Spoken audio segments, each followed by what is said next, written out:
Agora na Interativa. Se liga com Matheus Ribeiro. Interativa. Meus amigos, minhas amigas da Interativa, sejam muito bem-vindos ao nosso Se Liga desse sábado de aleluia, dia 16 de abril. E aí, como é que você está aproveitando o seu feriadão, hein? Espero que com muita disposição, sobretudo para boas conversas, para bons debates. E o programa de hoje traz um debate super interessante. Em ano eleitoral, qual é a nossa prioridade para a discussão política no país? Qual é a nossa prioridade na pauta política? Qual é a nossa prioridade de agenda de transformação social? Por que eu estou perguntando isso para vocês? Porque há alguns dias eu li um artigo do João Marcelo Borges, que é pesquisador do Centro de Desenvolvimento da Gestão Pública e Políticas Educacionais da Fundação Getúlio Vargas, que fala justamente sobre esse tema. E foi quando eu convidei o João para participar do nosso programa. Ele já está conectado conosco e vai aparecer agora aí na sua tela. João, muito obrigado por ter aceito o nosso convite. Seja bem-vindo ao Se Liga. Bom dia, Matheus. Obrigado. Bom dia a todas e a todos. Um prazer estar aqui com vocês. Olha, já eu vou trazer mais detalhes a respeito do currículo do João Marcelo e porque ele é o nosso convidado de hoje, mas antes vou cumprimentar o restante da nossa bancada. MT, você já está abrindo os ovos de Páscoa, tô sabendo, né? Bom dia. Não, eu ganhei um ovo de Páscoa e eu comi um ovo de Páscoa, ele estava uma delícia, mas como eu não como doce, eu fiquei com enjoo de estômago, estou com enjoo de estômago. Estou enjoado, daqui a pouco passa. Mas isso vai afetar a discussão hoje, assim, ou não? Não, porque eu não penso com o estômago. Ah, que bom. Tá certo? Eu penso. Já afetou. Imene, bom dia. Bom dia, sábado de aleluia. Eu não sei se vocês sabem, mas no interior de Goiás, aqui em Nova Veneza é assim também, fica-se a quaresma inteira, todo mundo quietinho, recluso dentro de casa. Quando dá a sexta-feira da paixão, à meia-noite para o sábado de aleluia, tem aquela história de roubar galinha e fazer galinhada, né? Aquela coisa toda. Eu já não participei dessa vez, mesmo porque das duas últimas vezes também não, mas acredito que alguma coisa deve ter acontecido em Nova Veneza, porque a noite foi barulhenta pra caramba. E assim, enquanto isso não me acontece mais, a gente leva, né, na tranquilidade, tomando aquele vinhozinho e tal, e dando o nosso bem-vindo a todos os nossos ouvintes que estão agora, um bom dia para todos vocês e uma discussão maravilhosa, necessária e principalmente em ano eleitoral que a gente precisa para esclarecer todo mundo, não é isso? Com toda certeza. TT Ribeiro, bem-vinda, prima. Bom dia, primo. Bom dia para os ouvintes que estão nos acompanhando, que estão me acompanhando desde as 6 horas da manhã. Estou aqui no Se Liga também, aquela coisa toda. Não comi meu ovo de Páscoa ainda, viu, MT? Eu estou esperando para amanhã, mas eu vou devagar, apesar de que ele está muito convidativo, mas eu ainda vou esperar até amanhã. Sobre essa história Rimênia, nova essa de roubar galinha de noite. Mas enfim, vamos que vamos. Feitos os cumprimentos, vamos então à pauta do nosso programa de hoje. O artigo que eu citei há pouco, do João Marcelo, tem o seguinte título: Em 2022, a prioridade do Brasil não é a educação. Título provocativo, né? E escrito por um cara que foi diretor de estratégia política do Todos pela Educação, consultor sênior e especialista em educação do Banco Interamericano de Desenvolvimento, além de ter ocupado cargos de direção no governo do estado de São Paulo e de gerência no Ministério do Planejamento. O João também é idealizador e cofundador do movimento Colabora Educação, mestre em Economia Política Internacional pela Escola de Economia da Universidade de Londres, onde estudou como bolsista do governo do Reino Unido. João Marcelo, passo a palavra para você então explicar para a nossa bancada e para os nossos ouvintes por que em 2022 a prioridade do Brasil não é a educação. A palavra está contigo. Matheus, a intenção do título era de fato ser uma provocação, porque todos nós, né, quando chega o período eleitoral, nos acostumamos a ver candidatos, não importa o partido, não importa o cargo a que eles estão disputando, a dizerem que a educação, a saúde, a segurança são suas prioridades. E, de fato, esses são temas que importam para todas as pessoas, e no Brasil nós temos desafios muito fortes em cada um deles. Eu trabalho na área de educação há mais de 15 anos, exclusivamente, e seria muito fácil escrever um artigo dizendo a prioridade é a educação. E o que eu fiz nesse artigo, além desse título provocativo? Primeiro, eu fui à definição de prioridade no dicionário. Um educador precisa saber bem o que as palavras significam. E prioridade é a condição do que vem em primeiro lugar. Então, em tese, prioridade não existe no plural. Não há prioridades. Prioridade é estabelecer aquilo que vem primeiro. E o que eu quis dizer, dada a situação do Brasil, Matheus, infelizmente, é que a prioridade nossa hoje é erradicar a fome. Há mais de 19 milhões de pessoas no Brasil que no final de 2021 não conseguiam fazer pelo menos uma refeição por dia. Isso é um número escandaloso. Então não dá para pensar em educação, não dá para pensar em segurança, em desenvolvimento, se as pessoas sequer conseguem se alimentar minimamente. Essa é a intenção, de fugir do lugar comum, das prioridades eleitorais, para olhar para o lugar triste e desesperador da realidade social brasileira.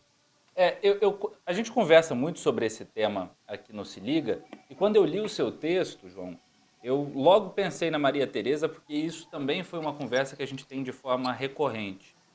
Nós conseguimos falar em desenvolvimento à medida em que nós temos as condições básicas de dignidade, né?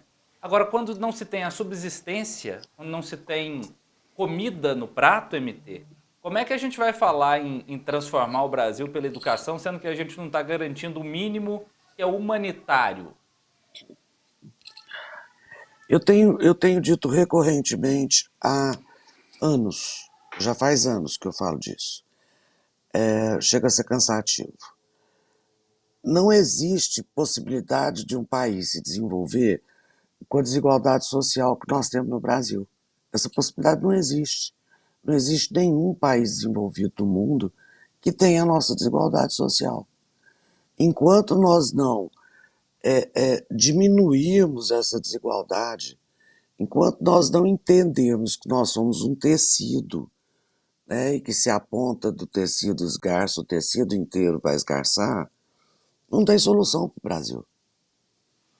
Então, assim, eu sempre disse isso, eu digo isso recorrentemente. Não há como, né, você ter qualquer... Eu não estou nem falando do aspecto humano, porque aí não é a discussão do momento, mas esquecendo a parte humana, né, que também é importante. De qualquer maneira, não tem como. Nenhum país se desenvolve com essa desigualdade.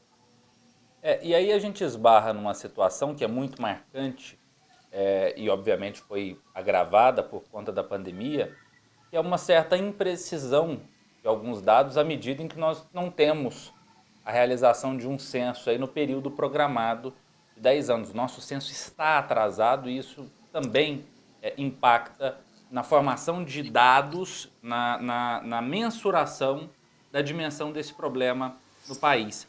E aí, Rimene, eu me lembro da frase com que você sempre se despedia aqui do programa, no auge da pandemia, né, que é vacina no braço e comida no prato.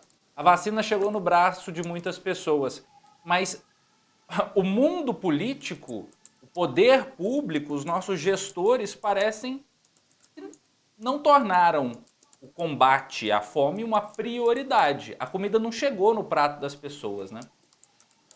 De muita gente, infelizmente. João, primeiro eu queria deixar registrado que o tempo do programa quase acabou só com a leitura do seu currículo. Uma verdadeira lista telefônica, né? Parabéns para você e orgulhoso nós de termos uma pessoa do seu gabarito aqui discutindo tudo isso. Dito isso, eu falo sobre a prioridade de educação, né? A gente fala sobre escolas que estão recebendo kit robótica onde nem água tem, onde a merenda não chega. Lugares nos rincões do Brasil que crianças vão para se alimentar antes de mais nada e aprender por tabela. O que quer que seja, seja de como for, a educação é prioridade, mas para se chegar à prioridade chamada educação, existe uma prioridade vital que é a fome, que é a comida, que é o básico para se sobreviver, para poder chegar até ali. E daí, quando a gente pensa nisso, e nós que vivemos, eu, por exemplo, eu acredito que o Matheus também, que estudamos em escolas públicas no primário, que somos do interior, que íamos para a escola e tínhamos um cardápio de merendas durante a semana, segunda era uma coisa, terça, quarta, quinta e sexta, tinha tudo aquilo, mas a gente tinha comida em casa, mas a gente via os colegas que iam, que trabalhavam o dia inteiro, ou a tarde inteira, a noite inteira, e iam cansados para poder se alimentar. Era essa a base que eles tinham de, primeiro, de segurança alimentar para poder conseguir estudar. Porque sem alimentação a cabeça também não funciona. Quem tem fome não consegue pensar. Isso é o básico, né, vamos dizer assim, da subsistência humana. É a alimentação, é a água e a comida, não tem outra coisa. E aí a gente olha, como a gente viu notar, o Brasil saiu do mapa da fome quando o Betinho lançou aquela campanha maravilhosa e a coisa foi andando, andando, andando, Betinho saiu, a coisa continuou e o Brasil, enfim, saiu do mapa da fome. Melhorou de uma forma interestrelar, vamos dizer assim, mas a coisa desandou. E desandou não foi apenas por causa da pandemia. Vamos colocar os pingos nos is. A pandemia chegou para colocar a situação mais grave do que já era. A cereja. Mas quando a gente fala. Exatamente, foi a cereja no chantilly. Mas quando a gente fala de situação de base, a gente vê que não existe a vontade nem pela educação e nem para que essas pessoas se tornem um pouco, vamos dizer, mais humanizadas, porque eu acho que a falta de alimentação é a coisa mais desumana que pode existir dentro de um país do tamanho como o Brasil, de um país que já passou fome, que saiu do mapa da fome e agora voltou de novo. E aí, quando a gente olha isso, eu lhe pergunto, como um especialista nisso tudo, faltou o quê? É só vontade política? De fato, é a política que gera tudo isso? Nós estamos à mercê da política? É isso mesmo? Rimene, eu acho que tem um ponto que você falou antes de responder, que vou traduzir em números, né? De fato, não foi a pandemia que nos devolveu ao mapa da fome. Efetivamente, o Brasil retornou ao mapa da fome, que é um indicador, né, um instrumento criado pela Agência das Nações Unidas para Alimentação e Agricultura, a FAO. O Brasil voltou em 2018. Portanto, 2 anos antes da pandemia. O que nós vimos desde então é um aumento significativo, continuado, da insegurança alimentar no Brasil. Eu falei de 19 milhões na insegurança alimentar mais grave, que é não ter uma refeição por dia. Mas, na verdade, são quase 50% dos brasileiros que têm algum nível de insegurança alimentar e, portanto, sequer têm uma dieta integralmente nutritiva. Esse cenário, como você apontou, é um cenário que inviabiliza o desenvolvimento pessoal e a mobilidade social desses grupos.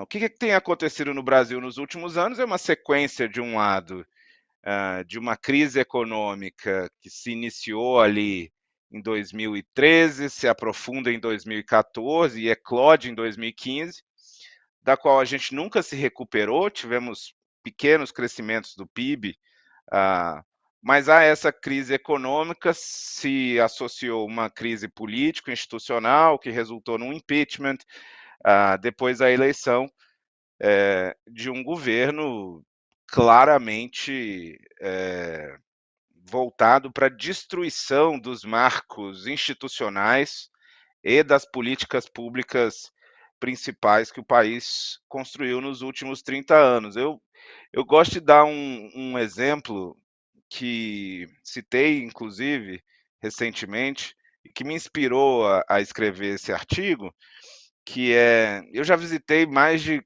400 escolas públicas no Brasil, nos lugares mais remotos, do norte ao sul, centro-oeste, nordeste, do sertão à Amazônia.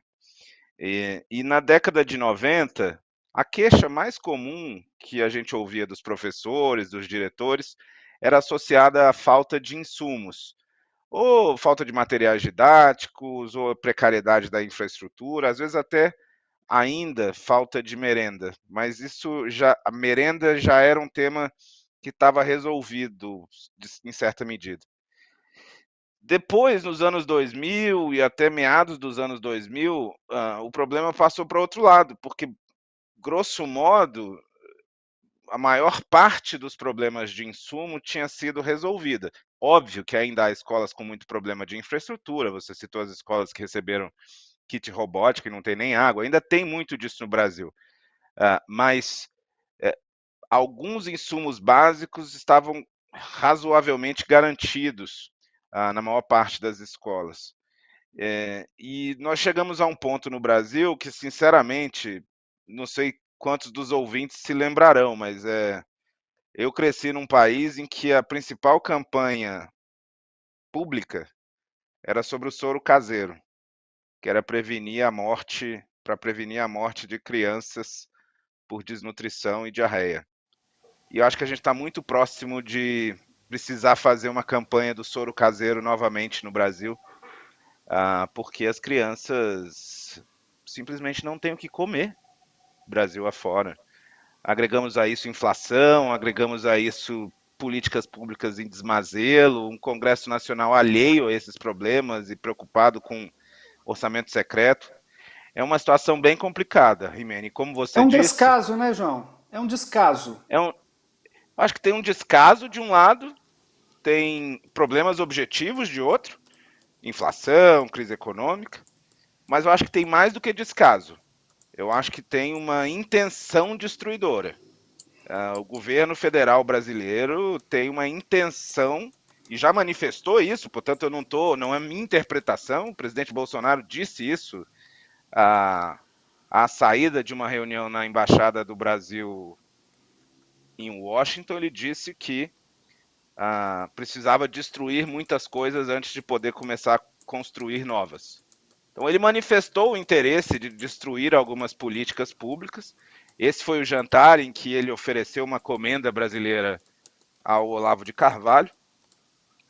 Então acho que nós estamos vivendo um cenário que é, para o país, certamente preocupante, mas para essas pessoas, Rimene, aqui é o ponto que me importa, para essas pessoas pode afetar toda a sua vida. Uma criança que não tem os nutrientes, ela tem o seu desenvolvimento físico, motor, cognitivo e emocional comprometido.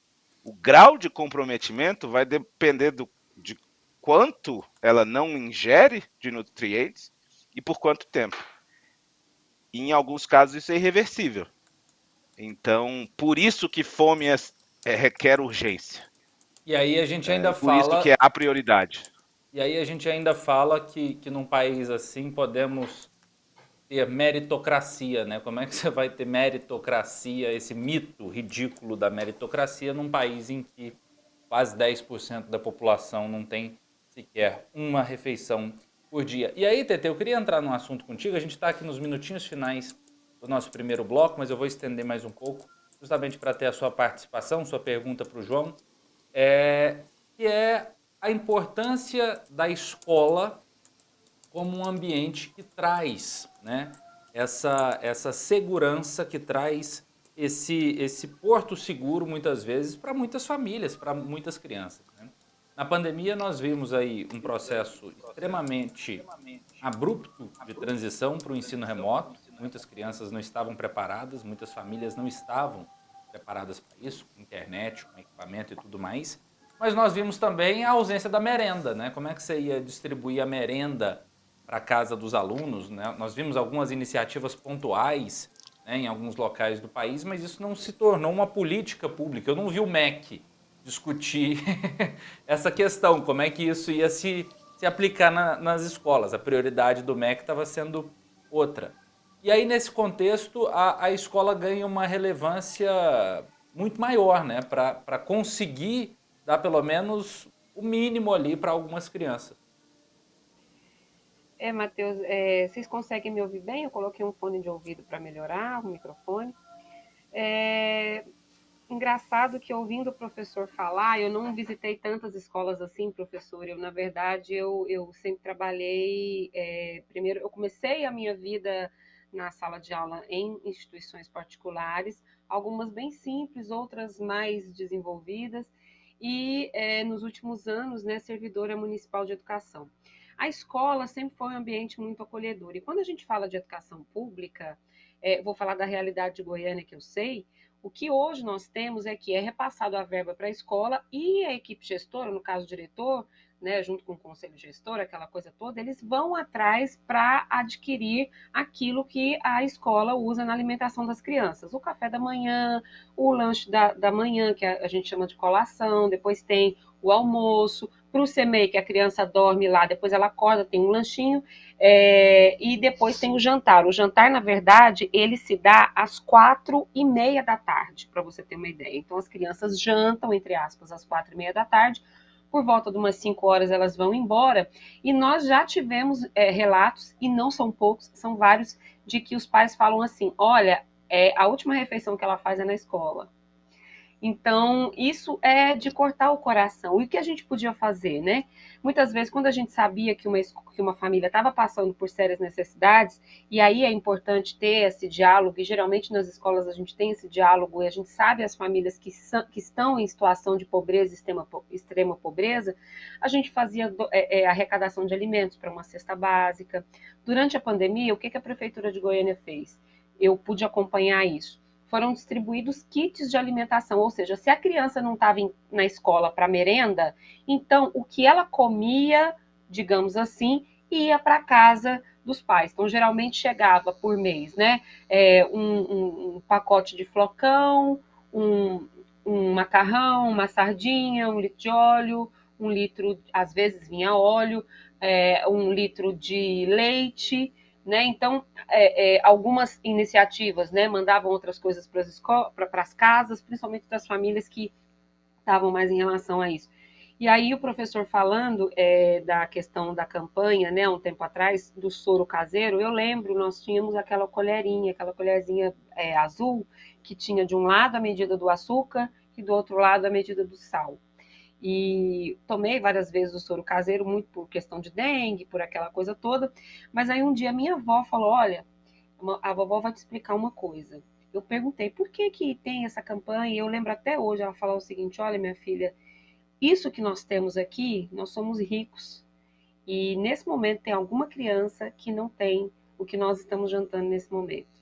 E aí depois na escola eu pude perceber que isso é muito real, é muito pungente. Para finalizar a minha fala, esse ambiente acolhedor, Matheus, Rimene, MT, professor, ele acontece na escola, mas a gente é tão complicado porque, veja bem, além de ser um ambiente acolhedor, a gente precisa entender que a escola tem uma função. A função da escola é de repassar esses conteúdos, cumprir um conteúdo programático, cumprir o que está ali estabelecido na BNCC. E aí, quando a gente fala da questão da alimentação, eu lembrei de um aluno meu que chegou, acho que foi o penúltimo ano que ele estava na sala de aula, hoje eu estou à disposição da Câmara Municipal, e ele chegou vindo do interior, ele com outro irmão, e tinha outro irmão, o pai cuidava deles, acho que, eu não lembro a questão onde é que estava a mãe, eu acho que eles não estavam juntos, enfim, eu sei que ele tinha tanta apatia na aula, ele tinha sono, ele não conseguia prestar atenção, e aí a gente que tem essa visão, esse acompanhamento, esse detalhe, chamei o pai, falei, olha, aqui tem um posto de saúde, vamos ver o que está acontecendo. Batata, né? Ele estava desnutrido, ele não estava com peso para a idade dele, nem com crescimento de acordo com a idade dele, consequentemente ele não conseguia acompanhar. E aí entra a educação inclusiva. Como eu poderia trazer essa criança Porque aí ele já ia ficar estigmatizado, tipo, ele é preguiçoso, ele é isso, ele é aquilo. Não era, gente, ele não conseguia, não tinha força. Então aí a gente começou a fazer todo um trabalho de entender, olha, vamos todo mundo ajudar o coleguinha? Quem pode ajudar o colega fazendo o cabeçalho para ele? Ou colava o cabeçalho no caderno e ele fazia só a primeira sentença? Então veja só o que isso pode trazer para um ambiente dentro de uma sala de aula, que você tem diferentes situações, diferentes indivíduos com tempos diferentes de aprendizagem. E aí Então, a veja gente só sai do a macro, engrenagem. né? A gente sai do macro, a gente sai do número, da estatística para a vivência da história. A MT levantou a mão ali, eu quero ouvir a sua ponderação, MT, mas depois do intervalo a gente precisa fazer uma rápida pausa. Se liga, volta dentro de alguns minutinhos aqui pelos 94.9 da Interativa e também com transmissão simultânea pela página do Facebook, facebook.com/Interativa Goiânia, pela InTV no aplicativo do seu celular e também pelo meu canal do YouTube. Já já eu faço questão da sua companhia. Interativa com Matheus Ribeiro.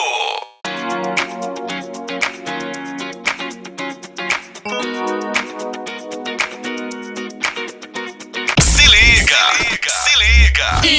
Interativa com Matheus Ribeiro. Se liga de volta aqui pelos 94.9 da Interativa. Estamos também com transmissão em vídeo pelo Facebook da pela InTV no aplicativo do seu celular e pelo meu canal do YouTube, youtube.com/Matheus Ribeiro TV. O programa hoje recebe o pesquisador da Fundação Getúlio Vargas, João Marcelo Borges, e o nosso tema é o combate à fome como primeiro passo para falarmos em um desenvolvimento real no Brasil. Afinal de contas, milhões de irmãos brasileiros não têm sequer uma única refeição no dia. MT, você tinha feito ali, você tinha erguido a mão para fazer uma ponderação? Passa a palavra para você. Não, primeiro, nós sabemos, isso que a TT disse, a gente sabe, né? Se você não tiver uma alimentação adequada, em um certo período de crescimento, se você não aproveitar a plasticidade do cérebro durante um certo período, você não vai desenvolver isso da forma adequada. O problema é que esse governo, eu detesto falar desse governo porque é uma coisa tão repetitiva, esse governo não tem a menor sensibilidade para isso, né?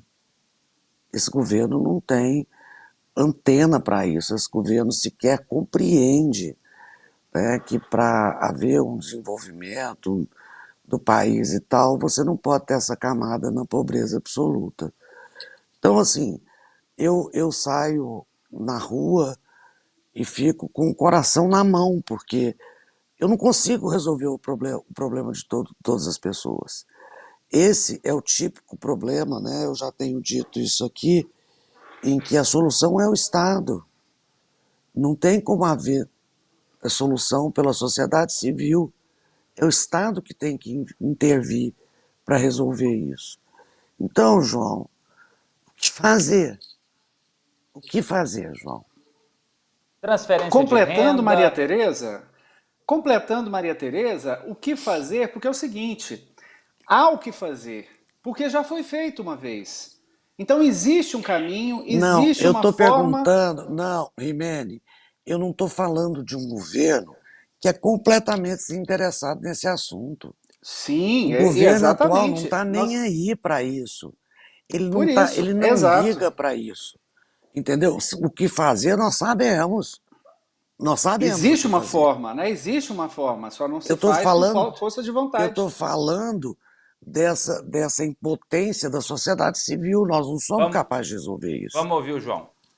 Eu ia até falar, eu só quero complementar, no fim da minha fala, eu ia jogar isso para o professor João, tipo, ó, levando em consideração todo esse contexto da falta de alimentação aqui, que a gente tem essa criança que tem dificuldade de aprendizagem e a gente tem diversas outras crianças também com outras dificuldades de aprendizagem, eu quero saber de você, professor, né, o que você vê que a gente pode fazer? Até porque agora estão ouvindo professores, pais, por mais que às vezes a política pública não chegue na escola, ou exista no papel, mas não chegue lá, enfim, mas o que, que nós podemos fazer? O senhor vê alguma forma que a gente pode melhorar isso?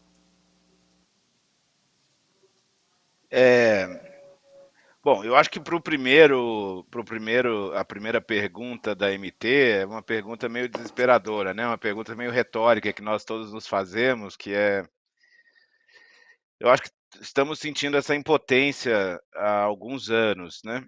E agora, ainda assim, há o que fazer. Quer dizer, o país, primeiro, o país sabe, tem os instrumentos, tem o histórico, tem capacidade institucional e recursos financeiros para erradicar a fome. E já fizemos isso, ou se não erradicar, mas pelo menos fazer com que ela caia ali nas franjas onde é mais difícil identificar e gerar, levar as soluções, mas nós temos. E o que eu tenho chamado a atenção é, ao dizer que a fome é a prioridade, primeiro é dizer, é por aqui que começamos, mas o segundo é conclamar as demais políticas públicas para convergir seus esforços no que cabe a cada uma, e também a sociedade civil, para enfrentar esse problema e superar o desafio dessa prioridade. O que as escolas podem fazer? Muito isso que TT citou, assim, as escolas têm essa antena, MT, as escolas têm a sensibilidade, as escolas, os professores, os diretores, a equipe da escola pode não saber no detalhe o que acontece com cada um dos alunos, mas aquela comunidade, a escola sempre tem um bom termômetro. E tendo condições, sendo instruída e sendo estimulada a fazer esse exercício proativo de buscar mapear situações de vulnerabilidade alimentar, insegurança alimentar e situações de pobreza ou pobreza extrema, a escola pode, para além de fazer essas vaquinhas, esforços para comprar alimentos, ela deveria ser estimulada e receber instruções do município, do estado, da União, de para onde ela referencia, para onde ela envia essas famílias, para que elas possam ter acesso na assistência social, às cestas básicas ou ao CAD único para atualizar, atualizar seu cadastro para receber o novo Bolsa Família, ou eventualmente para ter o BPC, do caso de um membro da família mais velho, que às vezes é elegível ao BPC e não sabe. O outro lado, o que a gente pode fazer? Então, a gente conhece, como o Rimene disse, a gente já fez isso no passado. Agora, para a pergunta da MT, considerando que a gente não vai fazer uma revolução, MT, eu acho que o que dá para fazer no curto prazo é cobrar isso dos gestores municipais e estaduais e fazer com que eles cobrem o Congresso Nacional. E aqui vou dar um exemplo. O Programa Nacional de Alimentação Escolar, que é o programa da merenda escolar, né? Ele foi criado em 1955, é um dos programas mais antigos do Brasil, uma das políticas públicas mais sólidas que o país tem. Mas o que aconteceu nos últimos 5 anos? Ele perdeu 15% do seu orçamento. E ele perdeu 15% do seu orçamento não é só por conta do governo atual. É porque o Congresso Nacional tampouco se esforçou para aumentar. Estava preocupado com emenda secreta de um lado, estava preocupado com fundo eleitoral do outro. Enfim, várias outras prioridades que não existem no plural. A nossa prioridade é a fome. O Congresso Nacional pode e deve responder aos anseios da sociedade e, no caso da Câmara, e dos estados, no caso do Senado. Ô, Matheus, antes da MT, eu queria só falar que na prefeitura, professor João, a gente tem essa orientação. Então, percebe-se que a família está em risco, aí sempre tem uma ponte com conselho tutelar, serviço, assistência social. Então, às vezes, a família pode receber o Bolsa Brasil, né, o Auxílio Brasil, Bolsa Brasil, eu confundi, eu juntei os dois. Pode receber o Auxílio Brasil, de repente não recebia, aí a gente vai e direciona. Então, aí direciona para o posto de saúde, por exemplo. Então, existe já essa comunicação dentro da escola, né? E aí a gente faz o que é possível fazer. Às vezes, mesmo com todos os benefícios e os programas sociais que a família tem direito, mesmo assim, ainda precisa de mais ajuda. Diga lá, MT. João, veja bem, eu concordo com você quando você diz que a nossa prioridade é a fome. Eu concordo inteiramente. Mas isso é apagar incêndio. Porque, na verdade, existe um problema estrutural no Brasil, né? Eu acho que o problema é maior. Você tem um problema, por exemplo, de famílias completamente desestruturadas, que as mães, em geral, nem conhecem muito bem os direitos dos filhos quanto à pensão alimentícia, quanto ao dever de sustento do pai. Aí você tem mães sem emprego, que não conseguem trabalhar porque tem todos aqueles filhos. Enfim, existe, eu posso falar sobre isso meia hora, mas eu não vou fazer isso. Existe uma desestrutura, se é que você entende o que eu quero dizer, sabe?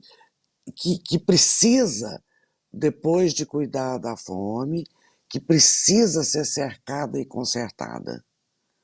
Entendeu? Existe uma desestrutura da família. Eu não tô defendendo aqui que pai e mãe têm que permanecer casados, não é esse o foco. Eu estou dizendo que existe uma desestrutura, mães impossibilitadas de trabalhar porque não tem creche, pais que não pagam pensão alimentícia. Enfim, existe toda uma estrutura para ser consertada. Entendeu? Por exemplo, a falta de creche é uma coisa dolorosa, né? A quantidade de mães que não recebem pensão alimentícia para os filhos, porque nem sabem que tem esse direito judicial. Enfim, eu estou muito desanimada, João. A verdade é essa. Tem tanta coisa para consertar que eu acho que eu estou muito desistida de morar nessa casa. Eu tenho 67 anos e eu estou cansada de ver a bobagem.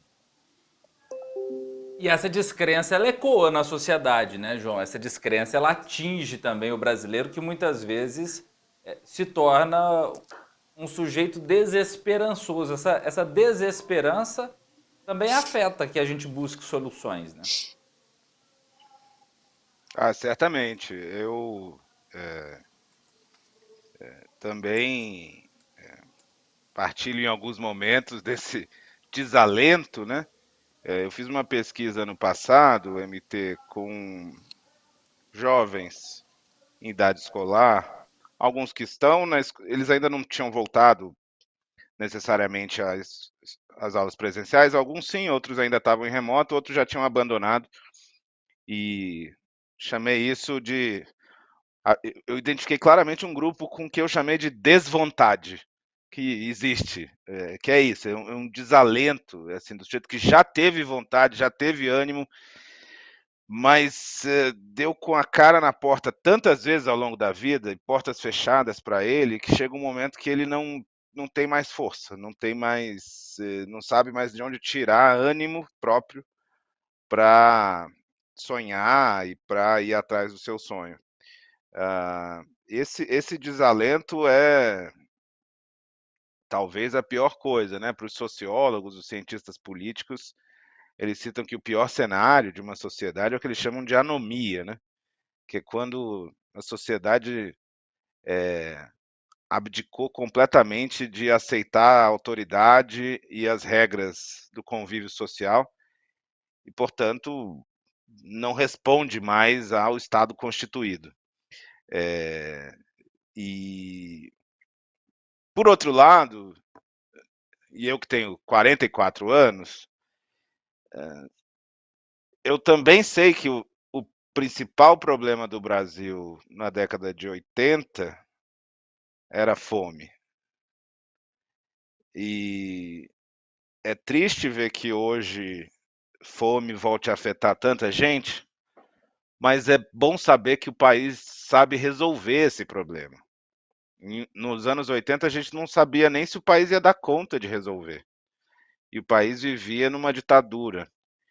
Nos anos 80, menos de 70% das crianças brasileiras estavam no ensino fundamental. Hoje são 97%. Há 10 anos, há 14 anos atrás, para ser mais preciso, somente 30% das crianças que terminam os primeiros anos do ensino fundamental tinham aprendizagem adequada em língua portuguesa. Esse percentual mais do que dobrou em 10 anos. Então, nós conseguimos, com todas as dificuldades, com todos os desafios que permanecem, é preciso olhar que nós estamos nesse esforço civilizatório somente desde 88. Eu citei o PNAE, que é de 55, as campanhas de vacinação também começaram ainda no governo militar, mas o único momento em que a gente diz isso tudo é direito e há as instituições para você cobrar o seu direito, de novo, Uma elas podem espécie não de funcionar, marco não funcionar no regulatório, né? tempo, um marco regulatório e pretenso de civilizatório, né, Rimene? Porque é uma projeção de direitos humanos básicos para o que nós chamamos do mínimo civilizatório. O país consagrou isso na Constituição. É óbvio que a gente tem dificuldades, mas eu tampouco vou olhar só o lado meio vazio desse copo. O que nos segurou na pandemia foi o SUS. Olha, quando a gente passou a pandemia dizendo a prioridade é a vida, o que eu estou dizendo com a prioridade é erradicar a fome é a mesma coisa. A prioridade é viver. Depois a gente olha o resto. Então, assim, a gente construiu e conquistou muitas coisas. Eu sei que várias estão sob risco. Alguns grupos querem destruir o que foi construído. Mas o país é extremamente resiliente. A democracia ela tem os instrumentos para a gente recuperar o bonde e colocar o trilho João, Não, eu preciso João. fazer um intervalo. Não, eu preciso fazer um intervalo agora. Já já você volta com a sua ponderação, porque nós já estamos estourando o nosso tempo e eu quero dedicar, além da sua ponderação, o terceiro bloco para nós falarmos também de perspectiva. Se a gente entende que a educação também é um motor de transformação social e fundamental nesse processo de combate à fome e à miséria extrema, um dos componentes das medidas que podem ser aplicadas, o telefone tocou, você viu que ela esqueceu até da ponderação, levantou da cadeira e saiu, né? Conduzir esse programa não é fácil, meu amigo, não é fácil conduzir esse programa. A gente faz um intervalo rapidinho, se liga, volta dentro de alguns minutos. Seu fim de semana bem informado. Se liga, Interativa.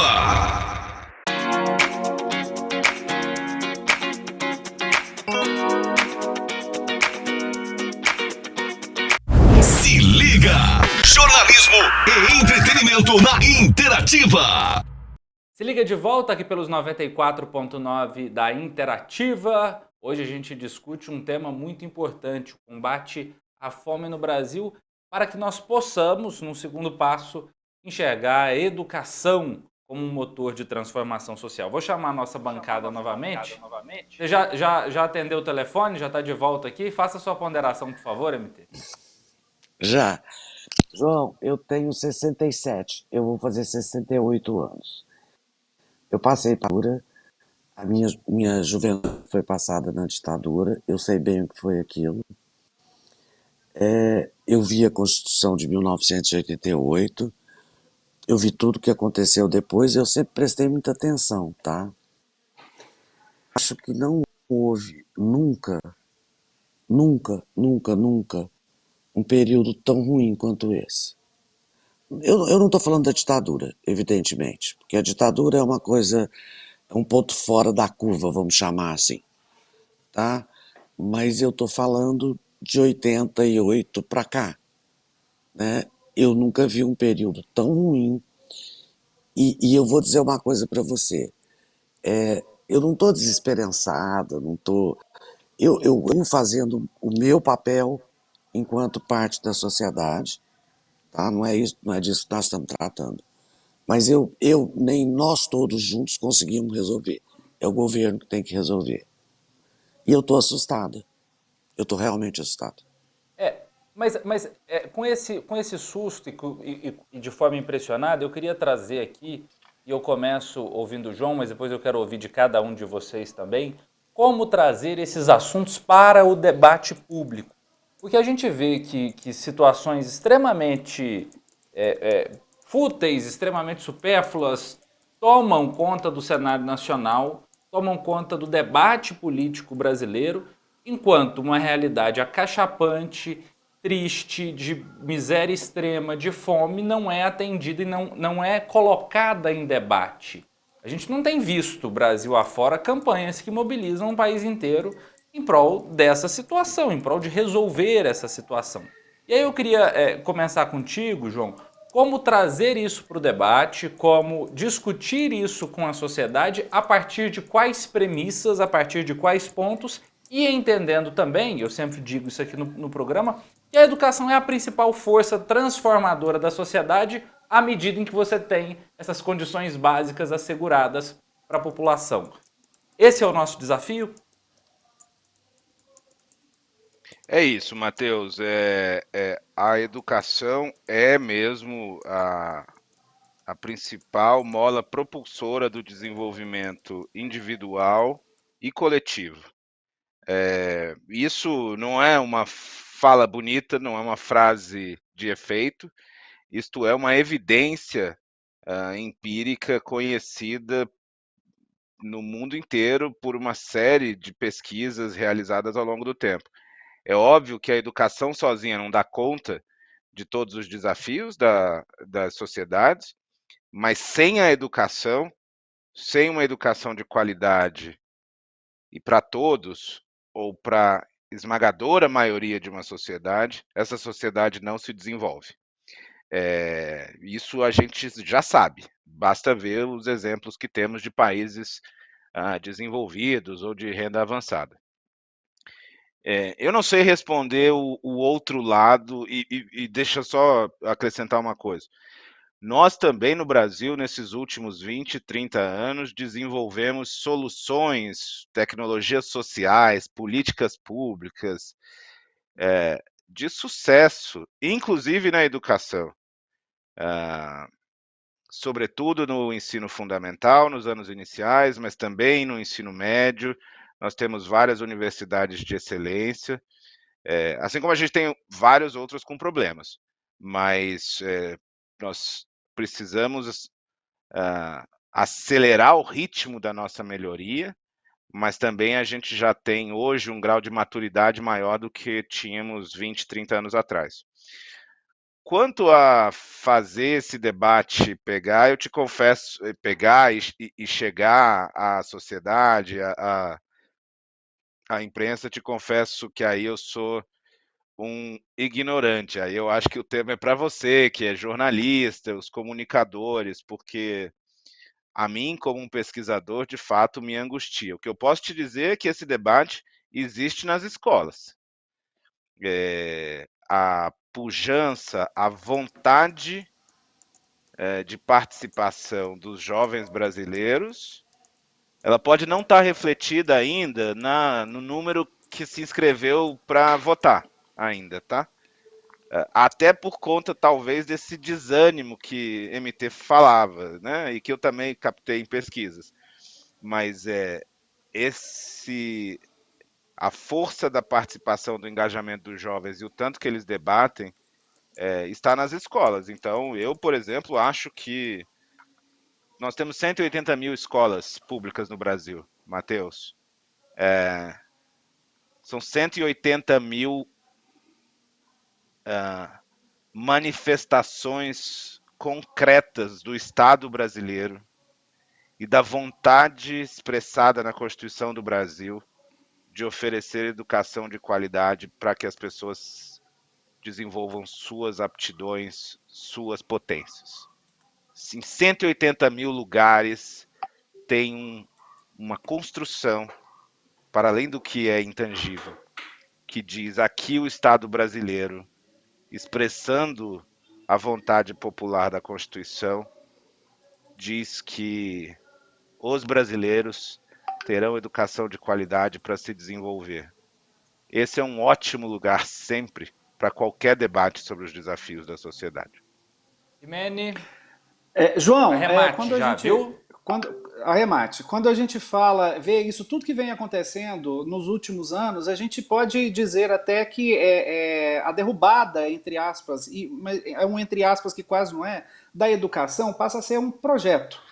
Porque a ignorância ela acaba sendo subalterna de um governo totalitário. E a gente nota isso porque quando a ignorância existe, o governo comanda, ele domina e as massas acabam se refletindo naquilo que é a vontade do governo. Seria o momento, depois que essa onda passar, de revisitar a educação, de rever essa educação, de tirar ela de uma certa inércia e voltá-la para algum trilho diferenciado? Ou é essa educação que ela precisa ser apenas turbinada? Como é que você vê essa história da educação hoje, depois desse tempo do que eu digo que é um projeto para acabar de verdade com a educação de qualidade no Brasil? Rimene, eu concordo com você. Eu acho que nós vamos ter que fazer as duas coisas. Nós vamos ter que turbinar aquelas ações e políticas que já estavam na direção certa, mas nós vamos ter que também ter capacidade de reformular parte do que é o ensino, né? Eu gosto de dizer que o ministério se chama Ministério da Saúde, mas a prática é da medicina, da enfermagem, né? Na educação, não. A gente chama de educação o ministério, mas o que acontece na escola é processo de ensino-aprendizagem. É outra coisa. O ministério faz uma coisa, o que se faz na escola é outra. Parte do que se faz ali vai ter que ser mudado. Isso tem a ver com redes sociais, isso tem a ver com nova geração, isso tem a ver com tecnologia, isso tem a ver com os efeitos da pandemia. Os professores estão sentindo isso agora. Os desafios do retorno às aulas presenciais.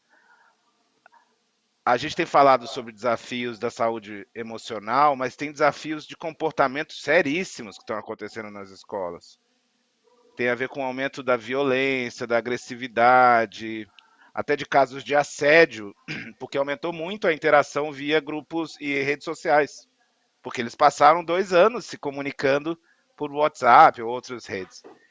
Então, há uma série de outros elementos que vão precisar ser tratados pela escola, não somente por ela, como quero deixar claro, mas que também precisarão ser incorporados. E agora, certamente não vai dar para fazer isso se for de cima para baixo, Rimene. Nós vamos precisar ouvir os professores, nós vamos precisar ouvir os diretores, nós vamos precisar ouvir os jovens. Se a gente não ouvir quem é o protagonista, a gente vai desenhar errado e a gente vai implementar o que não funciona. TT, arremate. Olha, interessante isso que o senhor falou, professor João, que nessa semana eu conversando com um responsável, um pai de uma criança de uma escola municipal, eu falei exatamente isso. Eu falei assim, olha, pensa comigo, em Goiânia nós temos mais de 300 instituições e cada instituição tem um conselho gestor. Esse conselho gestor da instituição, ele é formado por pais. Mas muitas vezes esses pais, eles não entendem a importância de saber o que eles fazem no conselho gestor. E os outros pais não entendem por que eles também deveriam estar no conselho gestor.